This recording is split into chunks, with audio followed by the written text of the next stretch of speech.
Hello, everybody. We're all really excited. The Axopar 37 would have been launching tomorrow and premiering, and so we're doing this instead. We have Jan-Erik here, who is not only the co-founder of Axopar, but also the creative and innovative director, and has had a heap of involvement in all of the design and especially in the new Axopar 37 Revolution range. So it's going to be awesome to have him on board. We've also got EOT's founder and managing director, Peter Rones, on board here. I'll now hand it over to Jan and Peter, and you'll see some awesome footage here on my screen, and I hope you enjoy it. Awesome. Thanks, Marnie. Thanks for organising all this. We hit the milestone. Good morning, Yanni. Thank you for joining. Thank you. Thank you. We're here to celebrate, as you know, the 100th Axopar, which happened to be the new 37 Revolution Suntop, which arrived, I think it was about a month ago now, and sold on arrival. It was heading for the boat show, which starts tomorrow, as Marnie mentioned. So we're pretty excited, celebrating, I guess it's two things in one, but 100 Axopars in the last 5 years. When it's been, the last 4 years with the 37, to sell 30 of them in Australia, I think is one of the biggest selling 37 footers. And it's been incredible. I mean, the first 37, it probably could keep on going for the next 2 years, but you've decided to make this revolution, new model. And tell us a little bit more about the 37 and the changes that have been made on the boat, and why 100 and something orders were taken basically at Düsseldorf Boat Show this year. Yeah, that was a very interesting situation that we had the launch in January for the European markets.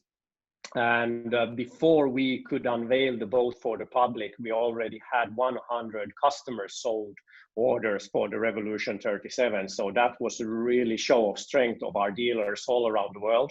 We're still, we have over 100 dealers in over 50 countries doing a great job showcasing the products and having close talks with current owners and potential new owners in order to do the sales even before they could even get their hands on the first boat. So it's been interesting development. The new 37, yes, we actually somehow did a product a few years ahead of its time, and people were asking, why are we doing this? Because the 37, the Mark I, as you mentioned, it's a great product. And there would be no reason to change that product whatsoever, because it's an exceptionally nice boat, whatever you throw at it. So from social usage, from driving it in different conditions. But since the 6 years we've now been building Axopars, we're still learning in a good way, and we're still very passionate about being able to provide the best product that we are able to make and offer to you. So from the start of the 28s, going over to the 24s and the 37s, going to the facelift 28, we already had 4 product platforms in the background, from where we drew a lot of knowledge to get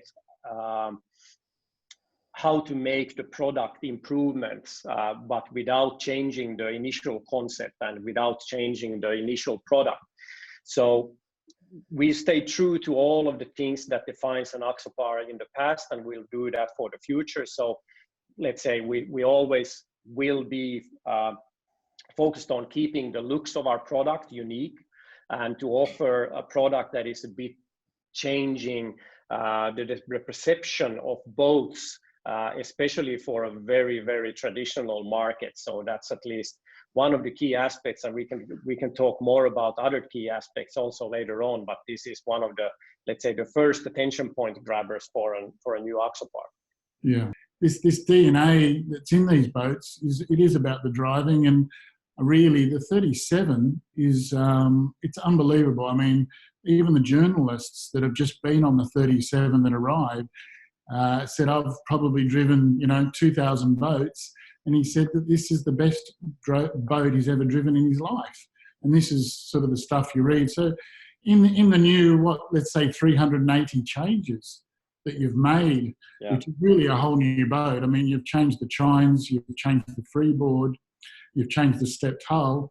I mean, what are your favourite things that you can see why this new 37 is just going to keep on going? One thing which is interesting to know that we spent twice the time in research and development and twice the money in developing the new Revolution 37 than we put into the Mark 1 in the first place. We could actually say that on the 37 Revolution, we focused on honing and making improvements on everything on the boat to make it stand out even more from all the competitors there is, and also in the sense that we wanted to provide a true new driving experience on the water, and that 98% is changed on the product. So the visual, you get a better, nicer looking product, but it still is exactly the same product that people love in the first place. But every single mold we made on the boat is new. Every single componentry. I think we only have like a few handrails that are a carryover from the previous Mark 1 into the new one. So it's extensive work that's gone into it. And then going into the detailing, the moldings, the surfaces, how we can shape the boat so that it's easier to maintain, easier to service, has a higher fit and finish feel to it, especially. The new model, you're saying it's more efficient, fuel efficient. I mean, it's like a car where people are now trying to buy the fastest car that's the most fuel efficient. And here, I don't think anyone else in the world is building boats where they're working closely with, an outboard company like Mercury and Simrad, and you get a lot more miles out of an Axopar at a very high cruising speed. Tell us a little bit about that. Mercury has been a devoted partner from us since the very beginning when we started 28 in 2014. And we have, together with them, us utilizing the 37 together with their new generation Mercury V8 engines, actually being able to achieve quite significant improvements when we're comparing our Mark 137 hydrodynamics and drivability to their Verado L6 engines. And just going from, let's say, fuel consumption, liters per hours at what speeds, that we are already significantly down with the new 37 because the engines are more efficient and the hull is more efficient. And what this actually brings to you is that we can now do a much wider cruising speed range on the 37. So if Marnie goes for the next picture, so that the range itself is already improved. But the one thing which we can now take the boat with the same fuel tank, where we before did something around 200 nautical miles of cruising with the same amount of fuel, depending on specification on boats. We have two different customers, one that fully specs their boat, and then we have somebody that goes with a moderate specification on the boat, and this adds weight. And that also then affects cruising and range. But we can, on some boats, even reach 300 nautical miles of cruising range with the same size of boat, 37, with the same power of engines, 300 versus 300 power. But we're just, because of the changes, significant changes Mercury made in their engines and the significant changes we made in our house to make them even more efficient, we can achieve this. And then also, really interesting, following the next slide, is the consumption and the range we're doing a low consumption in. So if you actually look at our consumption range on the old one is the black one, we did I would say a decent for still a 37 with twin outboard engines, a decent fuel consumption around 2.9, 3.0, anywhere from 15 knots up to 34 knots. And then after that, we see an increase. The one thing with the new Revolution is that when we get that boat up on the plane and we get it up to over 20, let's say at 24 knots, the twin stepped hull starts working, and this is an exceptionally low speed when the twin step hull is actually kicking in, and you see it on the fuel consumption graph, that now our owners have the opportunity for this almost the same fuel consumption, decide, do they want to travel at 22 knots, or do they even want to go over 40 knots with almost the same fuel consumption per hour or per nautical mile, sorry.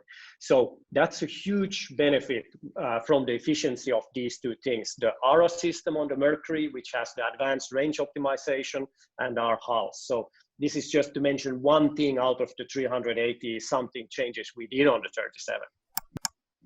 No, that's great. And some of the new options that we've just seen come through from the factory.